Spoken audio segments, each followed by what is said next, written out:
আসসালামু আলাইকুম। দলিলে হচ্ছে একরকম নাম এবং কি এনআইডি কার্ডে হচ্ছে অন্যরকম নাম, অর্থাৎ দলিলের সাথে এনআইডি কার্ডের নামের সাথে কোনো মিল নাই। আপনি যখন নামজারির আবেদন করতেছেন, এই নামজারিটি বাতিল করে দিতেছে এসিলেন মহোদয়। কেন বাতিল করছে আপনি তো নিজেই বুঝলেন, নামের যেহেতু তফাৎ রয়েছে তাই এসিলেন মহোদয় বাতিল করে দিচ্ছে।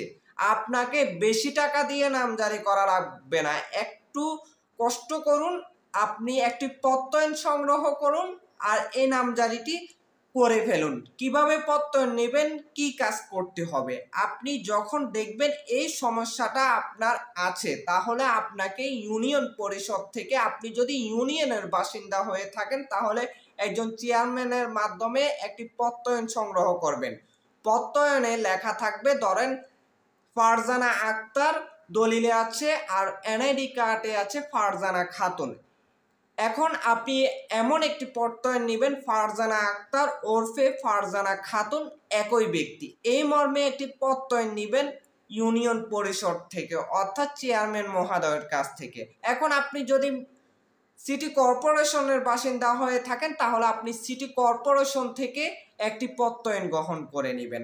এখন আপনি যদি পৌরসভার বাসিন্দা হয়ে থাকেন তাহলে পৌরসভার মেয়রের কাছ থেকে এটি গ্রহণ করে নেবেন। এখন প্রত্যয়ন তো নেওয়া হলো, এখন এই প্রত্যয়নটা নিয়ে আপনি একজন বিজ্ঞ লয়ার কাছে যাবেন। এই লয়ার আপনার এই প্রত্যয়নটি নিয়ে একটি হলফনামা তৈরি করবে। এই হলফনামাটি বিজ্ঞ লয়ার, বিজ্ঞ আইনজীবী এই হলফনামাটি একজন প্রথম শ্রেণীর ম্যাজিস্ট্রেট দ্বারা সত্যায়িত করে নেবে। এই তো হয়ে গেল, আপনার প্রত্যয়ন তৈরি হয়ে গেল, আপনার ঝামেলাটা শেষ হয়ে গেল।